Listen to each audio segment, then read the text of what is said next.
Bom dia, pessoal. Bom dia. Um prazer imenso estar aqui nesse domingo, nesse segundo dia do nosso ENAPA. A gente está entrando para a história, né? Vendo todo o Brasil no domingo pela manhã se interligando para falar de adoção, né? E antes de a gente começar a nossa mesa, que vai falar de família interracial, um pequeno esclarecimento. Na programação anterior, era a doutora Andrea Mello que ia palestrar sobre esse tema, mas infelizmente ela pegou o Covid nessa época de pandemia. Ela está bem, graças a Deus. Em breve, se Deus quiser, ela já está falando aqui com a gente da GAD, em outro evento, e mostrando seus conhecimentos. E para substituir essa mesa, assim, de imediato, nós pensamos em algo bem diferente e bacana para vocês. Em pegar experiências de adoções interraciais e trazer para o público de todo o Brasil. E nada mais, nada menos que um grupo seleto de mulheres fortes, maravilhosas, que de fato tem feito a diferença no nosso país, né? A gente vai começar com a doutora Jussara Marra, que é voluntária do GRAU e nada mais, nada menos que a mãe do Dudu.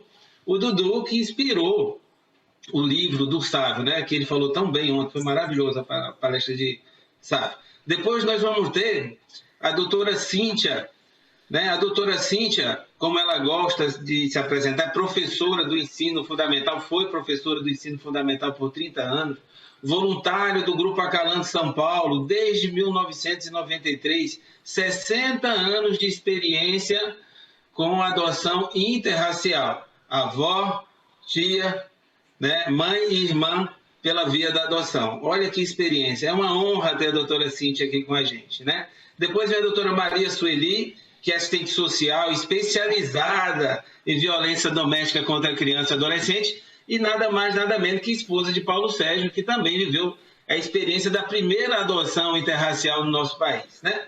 E para finalizar, nós temos Maria Amélia, um doce de pessoa, né, que é filha por adoção, e ela coloca: eu sou engajada na causa da adoção. Ela é muito mais do que isso. Ela é adoção em respiração, né? Então nós temos um grupo seleto de mulheres para falar desse tema maravilhoso que é a adoção interracial e que vai dar um show com certeza. Prepare o coração, porque enquanto elas estão falando, nós preparamos um presentinho para vocês, né? As fotos dessas histórias. Com vocês agora, doutora Jussara Marra. Bom dia, pessoal. É uma alegria enorme fazer parte dessa edição histórica do ENAPA.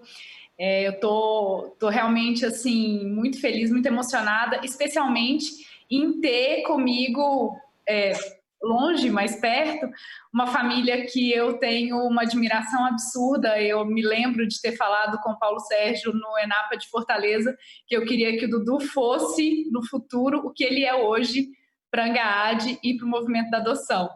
E talvez o Dudu esteja realmente começando a trilhar esse caminho. Bom, eu nem precisaria falar meu nome, eu sou a mãe do Dudu, como normalmente já me conheciam, e a partir de ontem, com certeza agora já vão me conhecer só como mãe do Dudu mesmo. Mas o Dudu não foi a primeira experiência de adoção interracial na minha vida. A adoção ela já entrou na minha vida como uma adoção interracial. Eu tinha 7 anos de idade quando a minha prima, que foi a primeira experiência que eu tive, foi adotada, e sim, já foi uma adoção interracial. Isso sempre foi muito tranquilo, eu não me lembro de em nenhum momento da minha vida isso ser falado. E eu não sei se isso é bom ou se isso é ruim. Olhando para trás e vivendo hoje a experiência como mãe, e aí eu acho que a parte do corpo da gente que mais dói é o filho, né? Eu acho que hoje eu tenho uma visão diferente sobre isso nunca precisou ser falado. Eu também tinha essa impressão de que não precisaria ser falado quando o Dudu chegou. Para mim sempre foi muito tranquilo e as coisas simplesmente iam chegar no lugar e pronto. Quando ele começou a perceber a diferença de cor de pele, isso foi trabalhado na maior naturalidade dentro de casa mesmo. Filho, olha, a cor da pele é diferente, mas nós somos todos humanos, somos pessoas iguais e tal, cada um é de um jeito. tudo de acordo com o entendimento e com a idade dele. Ele buscou e busca ainda, às vezes, hoje menos, algumas características de identificação. De vez em quando ele fala, mamãe, faz caixinha no seu cabelo para eu parecer com você.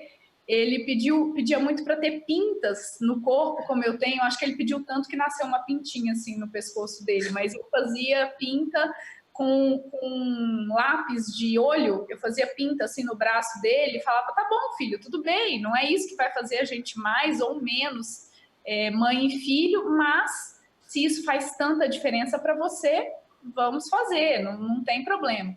Isso sempre foi muito tranquilo, até que eu comecei a entrar mais para a leitura e para o entendimento do que é realmente a vida de uma pessoa negra. E quando a gente começa a pensar sobre isso, é muito cômodo pensar sobre isso como uma pessoa branca. A gente não enxerga o que o negro vive, e a gente nunca vai enxergar, nem vivendo isso pelos nossos filhos. Só que eles têm, eu acho que os nossos filhos de adoções interraciais, eles têm um componente a mais, que é a adoção. Eles não estão ali num ambiente que todos são iguais a eles. Eles podem já se sentir diferentes em alguma forma pela adoção, porque não adianta simplesmente colocar tudo num balaio. É uma outra forma de constituir família. É uma outra forma de constituir família. Vai ser família do mesmo jeito? Vai ser família do mesmo jeito. Mas tem as suas peculiaridades. Tem as suas questões que não podem ser simplesmente ignoradas, não podem ser deixadas de lado. Então, a adoção, ela é uma questão, sim. E a gente não pode tratar como se ela não fosse. E tem a questão racial, que se a gente pergunta, mais da metade da população responde, isso eu vi uma pesquisa mesmo, que não é racista, que não é preconceituosa.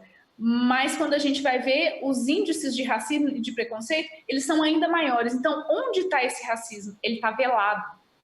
Então, a gente precisa falar sobre isso, a gente precisa falar sobre a diferença, a gente precisa falar sobre o que a gente quer num filho que pareça fisicamente com a gente, precisa pensar no que isso representa e no que essa diferença realmente representa. E nós que vivemos a adoção interracial, precisamos muito mostrar que essa diferença existe, que os nossos filhos vão sim passar por situações difíceis e que eles precisam ser empoderados para passar por isso, que eles precisam de pessoas que os representem, que eles precisam de livros que tenham personagens negros como eles, que eles precisam de programas de televisão que tenham personagens em posição de destaque como eles, que eles precisam de adultos que tenham se destacado e que sejam negros como eles, para eles verem que essa diferença é só uma diferença de cor de pele. Eu vivo a adoção interracial há 30 anos na família, mas como mãe há 6 anos. Então, eu acho que a minha experiência, ela é muito atual, ela está no começo, eu, ainda mais perto dessa mesa maravilhosa que eu tenho o orgulho de participar hoje, eu estou engatinhando, mas essa é a visão que eu tenho da adoção interracial hoje, e passo a bola agora para a Cíntia. Sim, para a Cíntia. A Cíntia, para ela contribuir conosco. Obrigada, pessoal.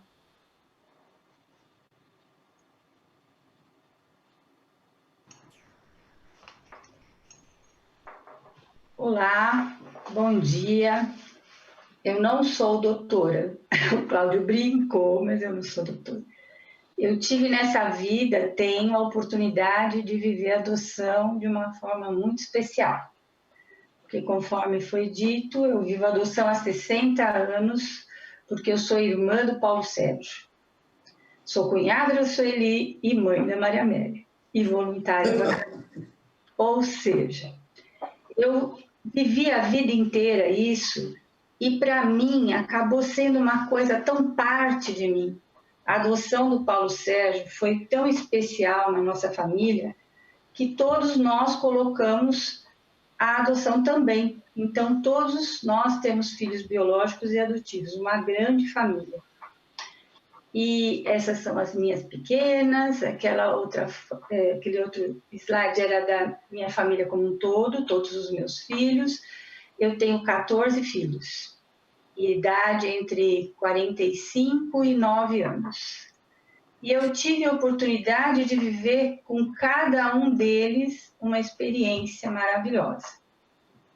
Mas tem uma situação que realmente eu precisei ficar muito atenta, porque como o Paulo Sérgio foi adotado e eu era criança, eu tinha aquele olhar de ingenuidade a respeito do preconceito.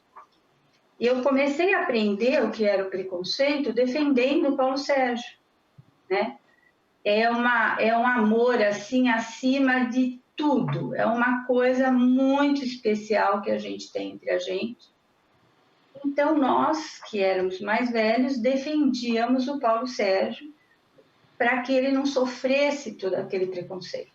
Mas o primeiro contato que ele teve com a adoção foi porque uma amiga minha chegou em casa e falou: quem é esse menino? Eu falei: ele é meu irmão. Irmão? Como irmão? Você é branca, ele é preto. E ele foi perguntar, eu respondi: ele é meu irmão adotivo. E ele foi perguntar para minha mãe o que era ser adotivo, né? Então, aí mudamos de bairro, porque o nosso bairro ainda era muito preconceituoso. Defendíamos o nosso irmão no clube, quando ele insistia em entrar no Palmeiras com a camiseta do Corinthians para empinar pipa, e ele era o único negro do clube. E a gente foi convivendo com tudo isso desde sempre. E tive meus filhos biológicos e continuamos com a questão da adoção, essa é a minha família. E cada um que chegou na sua fase, na sua idade, com as suas características, foram adoções diferentes, e idades diferentes, experiências diferentes, condições de saúde diferentes, vieram trazendo a sua história para incorporar na nossa vida toda. Então, alguns deles não demonstraram tanta dificuldade na questão da adoção interracial. Mas outros, sim. Por exemplo, o Estevão, ele tem um irmão, que é o João, próximo, os dois têm uma idade muito próxima. E o João é branco. Então, os dois na escola, ele era questionado. Ele fala: e por que você foi adotado? Não, mas eu não fui adotado somente. O João também foi. Ninguém sabia que o João era adotivo. Por quê? Porque o João era branco, parecido com a gente. E o Estevão, então, era constantemente chamado para trabalhar dentro dele essas questões. E um dia ele falou: na outra vida eu quero sair da sua barriga. Porque essa história de toda vez ter que ficar explicando que eu sou seu filho me aborrece. Aí eu perguntei para ele: mas faz diferença para você? Ele falou: faz. Eu falei: para mim não, é só a pele, né? As coisas são muito mais importantes entre nós. Então, eu acho que é isso, é ouvir a criança, é saber o que ela está pedindo, o que ela está chamando. Mas essa é a minha família como um todo, minha mãe e nós, os 8 filhos, com os nossos filhos. Muitos são adotivos, mais de 30. É uma família maravilhosa, uma família arco-íris aí, que realmente o amor prevalece. Porém, pelo fato do amor prevalecer em nós, adultos, e nós temos passado essa experiência, num primeiro momento, para mim, era impossível que as pessoas tivessem esse preconceito, esse olhar e essa fala tão dura para uma criança. E depois, como mãe, eu fui vivendo tudo isso. O Paulo Sérgio sempre falou: para um negro dar certo, ele precisa ser pelo menos 3 vezes mais aplicado que o branco, para ele ter chances, tanto de trabalho, de estudo e tudo mais. Paulo Sérgio sinalizava com esse olhar e com essa fala, porém, eu fui viver muito isso com os meus filhos, na dificuldade que muitos deles sentiram em se adaptar e a Letícia, que falava muito claramente a respeito, que é essa linda menina que está nessa foto, um dia chegou para mim e falou: posso te chamar de tia? Mas como assim? Eu sou sua mãe. Ela falou: sabe, essa história de ser filha de mãe branca é muito ruim. Toda hora eles ficam me falando a mesma coisa. Se eu vou com você em algum lugar, ela já era maiorzinha, se eu puxo o carrinho de feira com você na feira, pensam que eu sou sua empregada. Isso era tão forte nela, tão forte, que ela se habilitou a ser filha da Sueli, porque ela falou: se eu fosse filha da tia Sueli, ninguém sabia que eu fui adotada. Falei: Letícia, mas você não foi adotada? Fui. E qual é o problema? Nenhum. Eu não tenho nenhum problema com você, mãe. Meu problema é com todo mundo que fica me falando isso. Então, uma das questões, nós precisamos ouvir quantas vezes eles vierem relatar que eles se sentiram discriminados. Porque isso existe. Para nós que amamos, parece incrível que o preconceito exista tão fortemente. Mas o preconceito existe fortemente, infelizmente. E depois a Letícia, depois de anos conversando sobre as questões, ela me mandou um recado, uma cartinha, dizendo assim: ainda bem que aprendi a tempo que a cor não importa. Eu te amo. Então, isso é um trabalho de tempo. A criança precisa ser convencida pelas nossas atitudes, pela nossa segurança, de que ela é muito amada e que a cor da pele é um detalhe, que realmente o preconceito existe. Ouvir, empoderar essa criança com tudo que nós tivemos de conhecimento, para que ela possa se defender de verdade e não se sentir de forma alguma humilhada perante outras pessoas. Agora, enquanto trabalho em grupo de apoio à adoção, o tema adoção interracial, lá no Acalanto, sempre fluiu muito, porque nossa bandeira desde o começo foi adoção interracial e tardia, voltada para a criança disponível. Isso em 1993, quando nós começamos a funcionar. Por quê? Porque o Acalanto surgiu dentro da família, da história da nossa família, é que nós fomos convidados a formar o grupo. Então, desde sempre, esse assunto esteve presente nas nossas reuniões. E hoje, né, com tantos estudos que nós temos e tudo mais, a gente consegue entender muito bem aquele assunto que as pessoas falam que a conta não fecha, que tem tantas crianças disponíveis e tantos pretendentes na fila e a conta não fecha.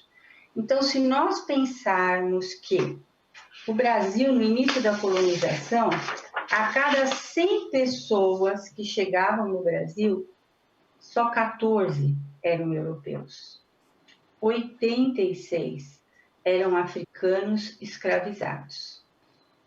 Então, essa é a formação da população do Brasil. Então, enquanto as pessoas não entenderem que nós brasileiros somos a soma dessas raças, sempre vão olhar para o afrodescendente. Você é descendente de escravos. Eu não sou descendente de escravos. Eu sou descendente de africanos escravizados. Então, a criança tem que ter esse conhecimento, né? E no Acalanto também nós trabalhamos muito questões práticas da adoção interracial. Por exemplo, aqui em casa virou motivo de brincadeira eu pentear cabelo das minhas filhas. Por quê? Elas falam: mãe, você não sabe pentear cabelo. Porque cabelo de branco a gente penteia de cima para baixo. Cabelo de negro a gente penteia de baixo para cima. Tem que começar na ponta. São pequenos detalhes que formam um todo, né? Mas hoje eu percebo na minha família esse orgulho pelo cabelo, esse orgulho pela cor, porque eu tenho as duas pequenas, que vão completar 10 anos, e elas se acham lindas como elas são de verdade, elas se sentem seguras, porque por trás elas têm toda essa experiência que muitos dos meus próprios filhos, né, foram construindo, nós fomos construindo enquanto família. Mas apesar de eu ter toda essa experiência de Paulo Sérgio, de irmãos, de filhos, de sobrinhos e de tudo mais, eu entendi que eu não sabia muita coisa ainda quando eu fui levar a Isabel para cortar o cabelo. Eu entrei na galeria do rock, no Salão Black, e eu era branca. E todo o universo era formado de pessoas negras. Resultado, eu acho que pela primeira vez na vida eu senti o que meus filhos sentem sempre. E aquela frase, só sei que nada sei, eu falei, nossa, eu pensei que eu soubesse tudo, e eu tenho 1 milhão de coisas para aprender.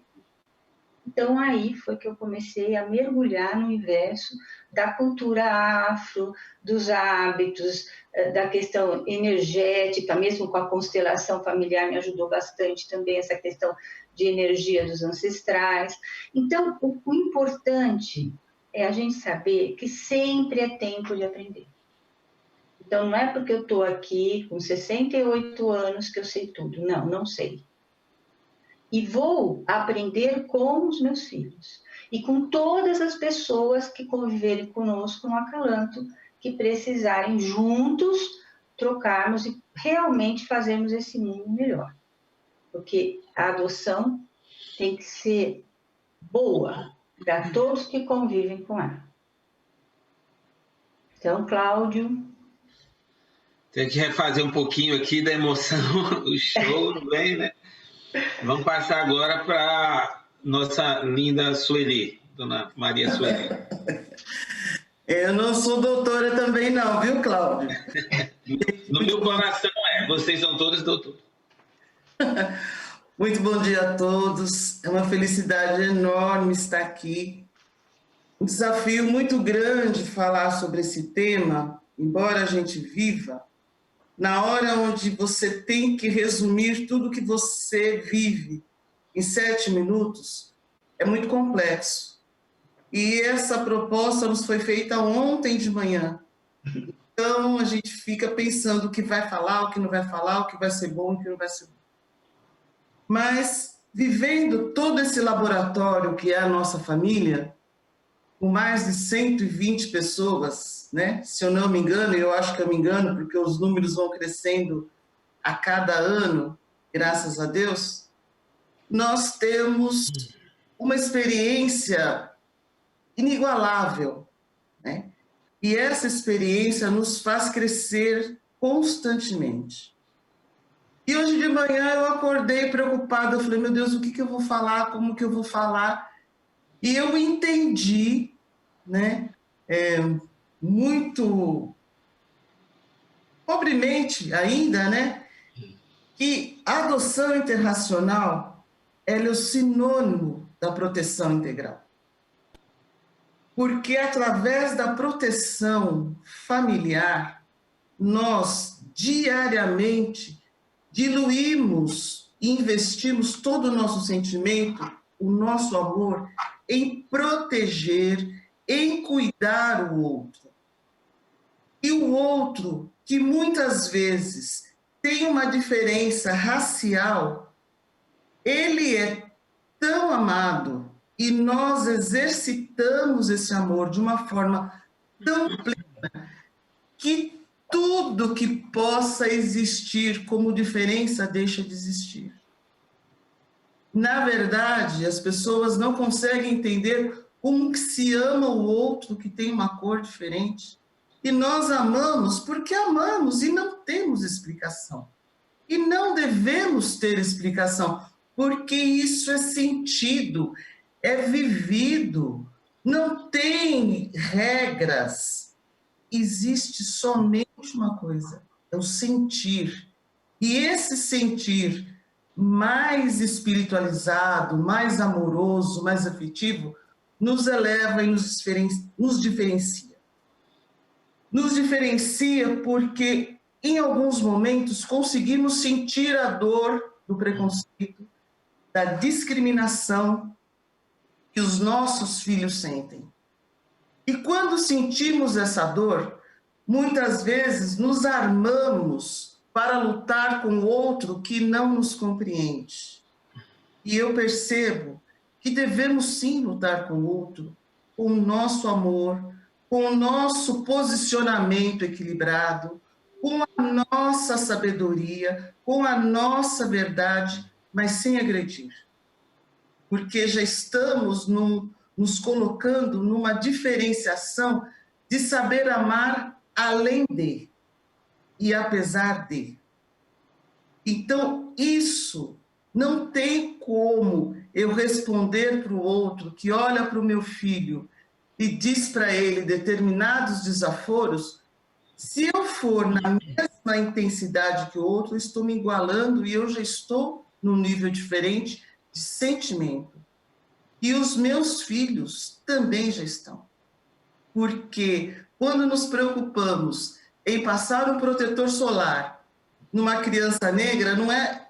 Muitas vezes ouvimos, não precisa. Precisa. Porque a cor não protege. A pele é diferente. A pele é o tecido que precisa ser cuidado. Então, nós vamos aprendendo no dia a dia como fazer.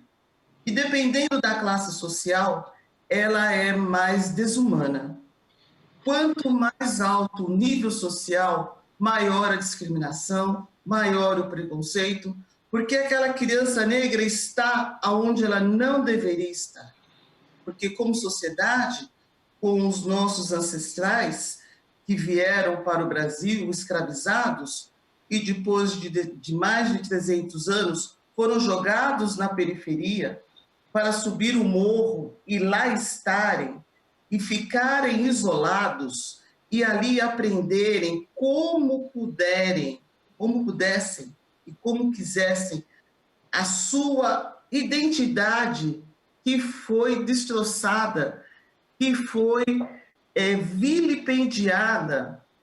E nós queremos que essa sociedade que foi marginalizada, de repente, seja maravilhosa e não dê nenhum problema social, não tenha nenhum problema econômico, ou queremos que ela seja diluída para que nós, como sociedade, não tenhamos trabalho. E não é assim. Nós precisamos valorizar. Nós precisamos nos empoderar através da educação, através de projetos, de trabalhos, de cuidados com a saúde, porque o negro ele tem qualidades, ele tem especificidades de saúde que são diferentes. Existe problemas sanguíneos que a saúde pública negligencia porque são poucos. Não, não somos poucos. Nós somos a maioria do Brasil. A maioria dos brasileiros tem uma descendência africana. Então, precisa haver um pouco mais de respeito, um pouco mais de cuidado. E nós, que dentro de uma família como a minha, ainda ousou adotar crianças brancas, não porque escolhemos, mas porque essas crianças foram direcionadas para nós e são nossos filhos, somos, muitas vezes, olhados de uma forma assim tão agressiva, e que você percebe e olha e fala, você não sabe de nada, meu caro. Porque a vida é além de tudo isso.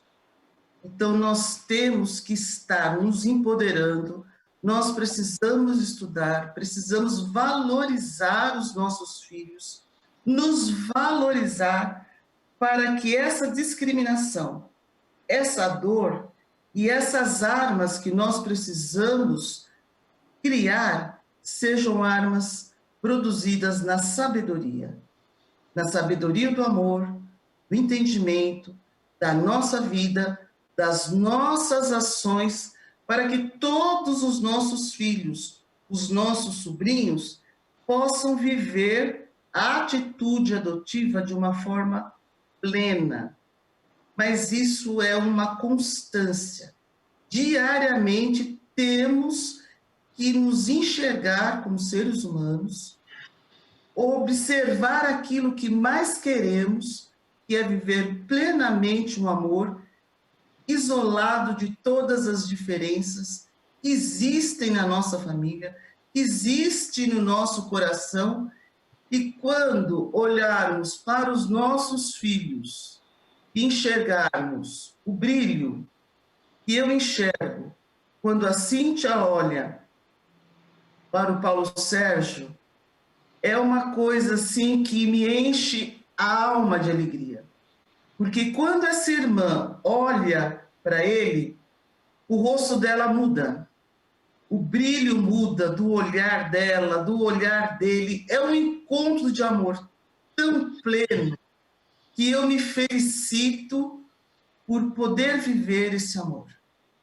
E o amor que ele recebeu dessa família fez com que ele se transformasse no homem que ele é, que luta pela adoção, que luta pela falta, pela diluição da discriminação, que 60 anos trabalha pela adoção e se entrega diariamente a essa luta, uma propriedade, uma beleza que para mim é uma honra estar ao lado dele, é uma felicidade imensa fazer parte dessa família e, mais do que tudo, é uma alegria imensurável estar na Angaad como voluntária. Muito obrigada e que possamos estar sempre juntos, trabalhando, buscando sempre o melhor. E agora passo para a minha querida sobrinha Maria Amélia, uma das meninas especiais que nós temos. Especial na sua beleza, na sua delicadeza e toda a sua capacidade de nos auxiliar com a sua vida. Obrigada. Obrigada, Tia. Posso falar já, Cláudia? Pode, já estamos te ouvindo. Já estamos. Bom, eu sou a Maria Amélia, sou filha da Cíntia, sobrinha da Sueli, do Paulo Sérgio. Eu estou um pouquinho nervosa, então vocês me desculpem se eu gaguejar, mas vamos lá. Eu sou filha adotiva, fui adotada ainda bebê, e desde que eu me conheço por gente, eu frequento o Acalanto, que é o grupo de apoio à adoção, que foi fundado pela minha família. Eu venho desenvolvendo um trabalho voluntário lá, junto ao curso de pretendentes à adoção, e a minha formação, eu sou arquiteta, mas eu abracei a causa da adoção e eu venho me aprofundando nesse tema, né, da adoção interracial e da comunicação não violenta, que são dois temas que eu acho muito importantes para se trabalhar com os pais. Quanto à adoção interracial, eu tenho uma colinha aqui, então por isso que às vezes eu estou olhando para baixo, tá? Mas eu anotei algumas coisinhas e eu acho que para uma adoção interracial ser bem sucedida, o primeiro passo é o reconhecimento dos privilégios por parte da população que é privilegiada, que é, em sua maioria, a população branca, né? Foram muitos anos de escravidão e não tem como negar que isso deixou marcas e resquícios no comportamento da população. E eu acho que espera-se de quem possui maior privilégio uma maior compreensão para quem não possui, né? Tem uma charge, eu não achei, mas eu queria colocar que ela ilustra bem isso. É uma linha de partida da corrida e nessa linha de partida tem algumas pessoas que estão lá na frente com um lugar privilegiado para assim que der a largada elas saírem, né, com essa vantagem, e enquanto tem outras pessoas que estão lá no fundo dessa corrida. E isso ilustra bem o que acontece, a desigualdade. E o intuito desse reconhecimento não é para que ache um culpado ou defina quem está certo e quem está errado, mas para ter um entendimento mesmo de como essa dinâmica funciona e como quem está lá na frente pode ajudar quem está lá atrás, né? Como diminuir essa distância. A maioria das crianças disponíveis à adoção são negras. Isso se explica historicamente o porquê disso, né? E os pais têm que estar preparados para saber lidar com todas essas questões. Eu acho que o segundo passo é essa preparação dos pais.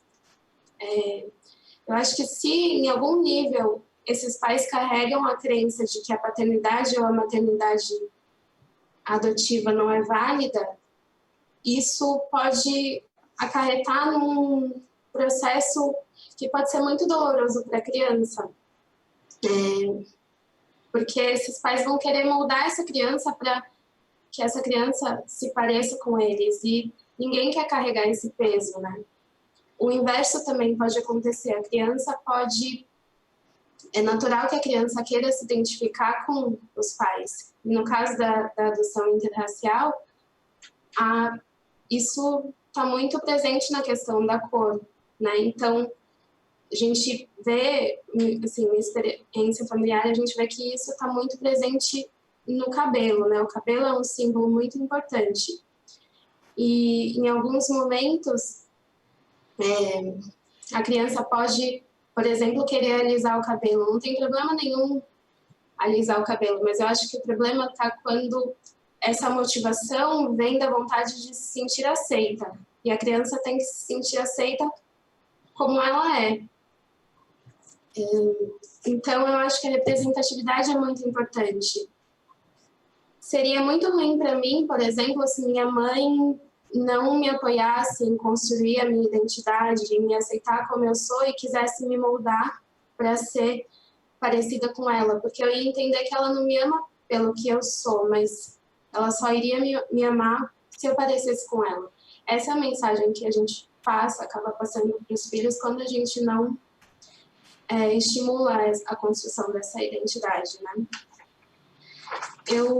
Assim, a minha experiência, mesmo com todo esse apoio, só agora com 28 anos que eu começo a entender um pouco melhor a minha identidade. Tem um livro que chama Quando Me Descobri Negra, e eu anotei uma frase, que é a frase que ela começa o livro, que é assim: tenho 30 anos, mas sou negra há apenas 10. Antes eu era morena. E isso é muito forte para mim, porque eu vivi um processo parecido. Recentemente, eu sempre me engajei nessa luta, né? Principalmente em relação ao cabelo, sendo uma referência também para as minhas irmãs mais novas. Mas eu nunca me reconheci como negra. E ano passado, uma amiga que tem um tom de pele bem mais escuro que o meu, me convidou para participar de um grupo de profissionais arquitetas negras. E eu fiquei muito feliz. Eu falei, nossa, para você eu sou negra? E ela falou, sim, você não acha? Eu falei, não, assim, tem muito... Então, a adoção interracial tem muitas particularidades. A identificação, esse processo de construção da identidade negra tem muitas particularidades, né? A história do negro foi apagada. Negro, por exemplo, não tira dupla cidadania. Então, essa construção dessa identidade, aliada aos processos de embranquecimento, do colorismo, faz com que muitas pessoas não se identifiquem ou não queiram se identificar como sendo negros. E isso enfraquece também essa construção e essa luta, né? Eu acho muito importante, então, que sejam discutidos esses temas junto aos grupos de apoio à adoção, sejam discutidos racismo estrutural, colorismo, embranquecimento, o papel da branquitude na luta antirracista. Tem muitos teóricos falando sobre esse tema e eu venho, assim, fazendo isso até por um autoconhecimento meu, uma descoberta minha, e porque como eu disse, eu abracei a causa da adoção. Acho que é isso que eu tinha que falar. Que bom, maravilha. Eu não falei que essa mesa aqui vinha para derramar lágrimas, né? Nem a gente aqui na mesa aguentou, né?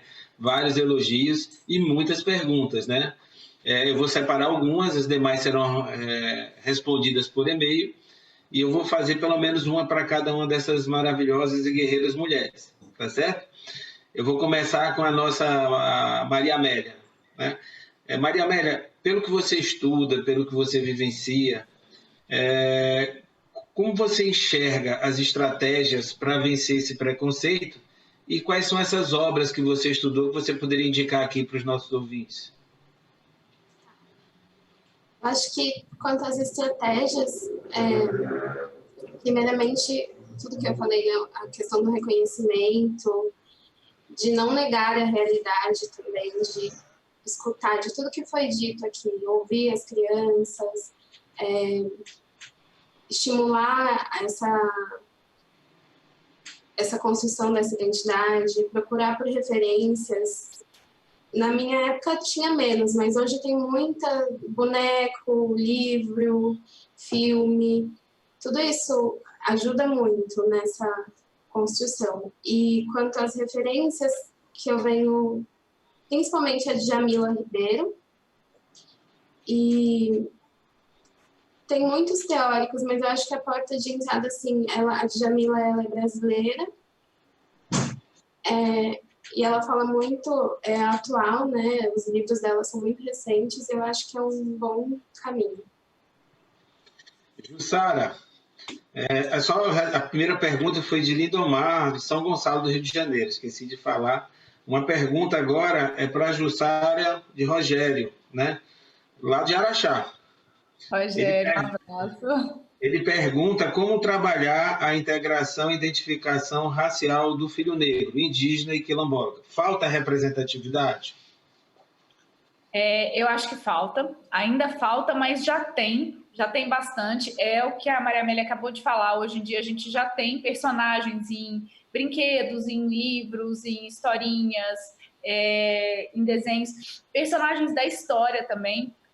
Com o Dudu, o fato de ter a minha prima na família é muito lindo ver como os dois servem um de referência muito para o outro. E essa minha prima, ela joga vôlei profissional e ele se espelha muito nela. E foi a partir desse encontro que eu acho que eu despertei para o quanto isso era importante, quanto essa referência era importante. Então, eu acho que o que a gente tem que trabalhar é justamente nisso tudo que foi falado, de entrar no mundo deles, de se colocar, a capacidade de se colocar no mundo do filho, de se enxergar, como a Cíntia falou, como eles se enxergam, como ela se viu quando ela estava num ambiente em que só tinham negros. E só aproveitando que a fala voltou para mim, Maria Amélia, eu também ando lendo muito de Djamila. A minha porta de entrada foi o Lázaro Ramos. Eu achei que o livro dele foi simplesmente maravilhoso. Terminei de ler, voltei, comecei de novo. E para quem quiser aprofundar um pouquinho mais, eu estou lendo agora Um Defeito de Pele, Um Defeito de Cor, que eu acho que para quem quer mesmo entrar nesse mundo, é importante entrar lá no mundo da escravidão e no quanto isso realmente pesa. Então, a gente precisa mesmo entrar.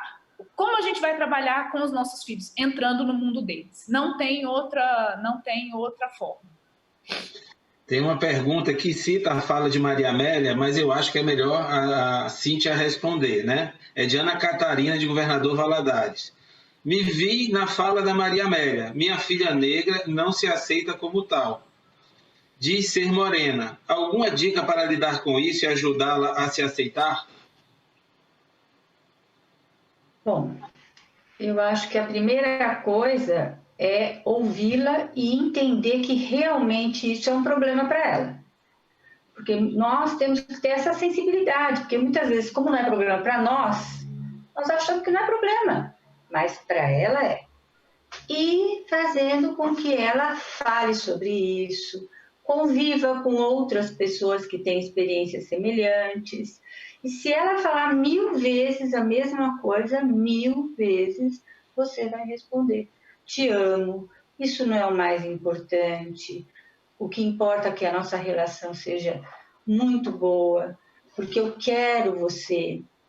Aqui em casa, eles perguntaram uma vez, as gêmeas, que são as menores: por que você adotou a gente, né? Eu falei: porque eu queria mais filhinhas. Mas você não queria uma menina branca? Ela perguntou. Eu falei: não, menina branca eu já tinha, eu queria você mesmo. E se fosse outra criança, você ia querer? Não, eu só queria você. Então, eu acho que tem muitas formas de dizer eu te amo. Então, a gente tem que descobrir isso, até chegar a hora que a criança realmente se sinta adaptada e merecedora daquele carinho, porque muitas vezes, pela história que a criança passou, pelos traumas que ela carrega, ela tem dificuldade de entender que ela merece ser amada e que ela é amada. Sueli, a pergunta para você agora. Como é que o racismo se manifesta, se é identificado no perfil dos pretendentes à adoção? É de Rogério, Araxá. Como é que o racismo se opera, se manifesta no perfil dos pretendentes à adoção? Olha, eu acho que o racismo não é no pretendente, é em nós como pessoas. Então, como você identificar aquilo que você tem dentro de você? Porque essa resposta que a Cíntia deu agora é muito interessante. E porque um dos meus filhos, hoje ele está com 21 anos, só um exemplo, há uns 3 anos atrás, ele foi preencher uma ficha e estava lá. Que cor que você é? Ele é branco. E a entrevistadora questionou a cor dele, porque nos conhecia a mim e o Paulo. E ele veio com essa dúvida, eu olhei para ele e falei assim, mas que cor você é? E a dificuldade dele assumir que ele é branco, aquilo começou a me despertou. Eu falei, nossa, como deve ser difícil para ele ser um branco, viver numa família de negros. Então, como você vai identificar no pretendente que ele tem dentro dele essa dificuldade? Que ele ainda não diluiu isso. E que na proposta que ele tem, ele não sabe como ele vai viver, ele não sabe mesmo. Ele só vai saber quando ele assumir o desafio. Então, a adoção, ela é um desafio já para a pessoa superar o seu desejo ou a sua impossibilidade de gerar filhos, ou só um desejo de aumentar o número de filhos. Porque a sociedade, graças a Deus, já evoluiu muito. Nós, como grupo de apoio à adoção, já trilhamos e conquistamos muito, mas temos muito ainda a trilhar. Então, como que eu posso identificar no outro uma coisa que às vezes nem ele sabe que ele tem? E que só na prática, na vivência, é que ele vai descobrir. Então, o importante é que nesses encontros se fale no tema de uma forma aberta, verdadeira, sem querer dizer, olha, não existe problema. Existe problema sim. Como que você vai detectar? É no seu olhar, é nos mínimos gestos. Eu aprendi muito no curso que eu fui fazer de violência doméstica contra criança e adolescente, vendo filmes, porque nós, negros, não somos educados, muitas vezes, para perceber o preconceito e a discriminação. A não ser muitas vezes quando você entra num banco e você é impedida de entrar. E aí você fica pensando, o que está acontecendo que eu não consigo passar ali naquela porta, né? Ou então, quando você está andando na rua e uma outra pessoa atravessa para não andar na mesma calçada que você, ou quando você entra numa loja e a pessoa vem ao seu lado achando que você vai furtar alguma coisa. Então, são pequenos detalhes que nós, negros, percebemos, mas que o branco não percebe. Então, isso precisa ser ensinado, isso precisa ser percebido, e a gente só vai perceber quando desenvolver a sensibilidade. Então, nos grupos de apoio à adoção, há necessidade de ter crianças negras, pais negros, mães brancas, todas as pessoas para discutir com seriedade a nossa formação social.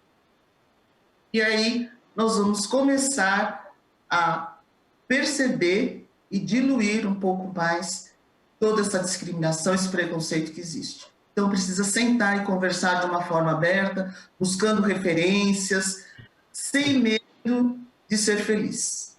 Acho que é por aí.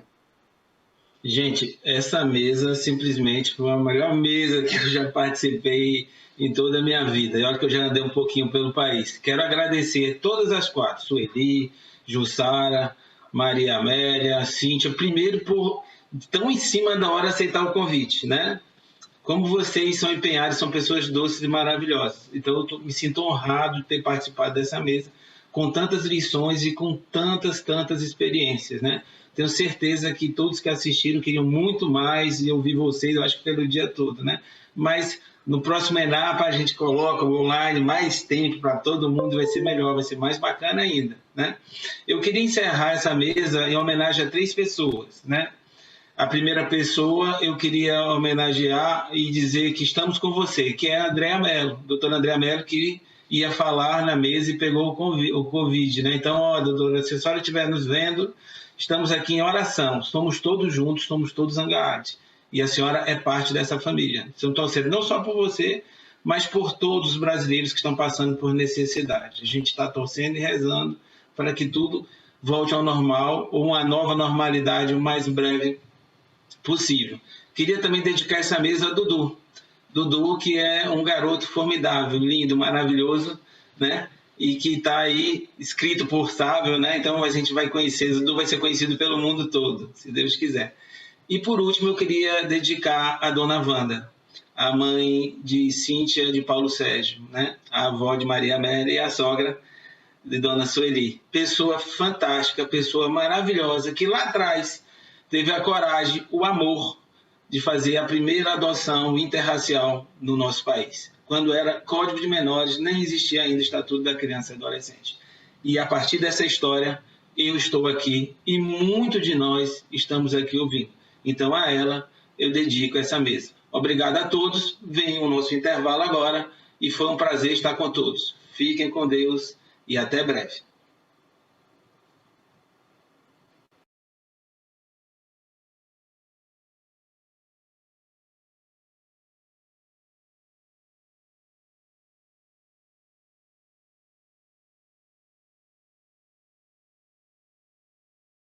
Que falas maravilhosas. Lorena Silva, linda a mesa de hoje. Rogério Cunha, emocionada com as palestras e com as palavras da Sueli. E vamos para o recado, né? A gente vai fazer agora o nosso intervalo cultural. E eu quero lembrar vocês, se vocês conseguiram baixar o material agora para a palestra da Betsy, ele está em enapa.com.br ou enapa.org.br, a partir de onde você se logou, e ali você vai encontrar os folhetos, folheto 1, folheto 2 e folheto 3, já baixa tudo, porque ela vai usar esse material com a gente agora e também na parte da tarde. E eu vou passar agora, então, para a nossa programação, o que temos aqui na sequência. Vamos lá. A gente vai... Vou te falar como é que volta chorando assim, né? Tá aí, Diógenes. Ó, só para dizer que esse é o primeiro ENAPA que você pode tomar. A minha xícara não aparece, deixa eu botar aqui. Você pode tomar café, você pode assistir de pijama. Nós tivemos mais de 700 pessoas ao mesmo tempo online ali assistindo a gente. Então tá muito bom o nosso chat. Eu quero agradecer a todo mundo que está compartilhando, né? Então, o que eu faço? Eu faço isso, eu faço aquilo, assista esse filme, pega esse livro. Está todo mundo mandando recado um para o outro ali. Está uma verdadeira comunidade importante aqui no nosso ENAPA online, viu? Tá gostoso de ver mesmo. Toda a participação nas redes, aqui nesse bastidor, tá lindo de ver. E a gente está conseguindo sentir junto a emoção das pessoas do lado de lá das telinhas, né? Isso está muito especial. Verdade. Então vamos seguir com a programação? A gente tem agora nosso intervalo cultural, com uma animação, a animação Pertencer, que justamente fala do desejo do ser humano de pertencer e da adoção. E na sequência a gente vai ter uma linda música, Teach Your Children. E depois dessas duas programações aqui da nosso intervalo cultural, a gente vai precisar daquele minutinho que você já adaptou aí na tua agenda, aquele minutinho para preparar a sala para a gente, para a nossa próxima palestra, que vai ser Fatores que promovem o sucesso das colocações em família e a saúde familiar, parte 1, que tem a Tades também, Beth Sismali, gerente de treinamento de adoção e foster care do Institute for Human Services dos Estados Unidos. É para agora, depois do intervalo, que você precisa baixar aquele material que está disponível para vocês lá no site, tá bom? Então a gente se vê daqui a pouco. Aproveite!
Todos nós desejamos pertencer de uma família amorosa, um time, uma comunidade. Nós queremos pertencer, nós precisamos pertencer.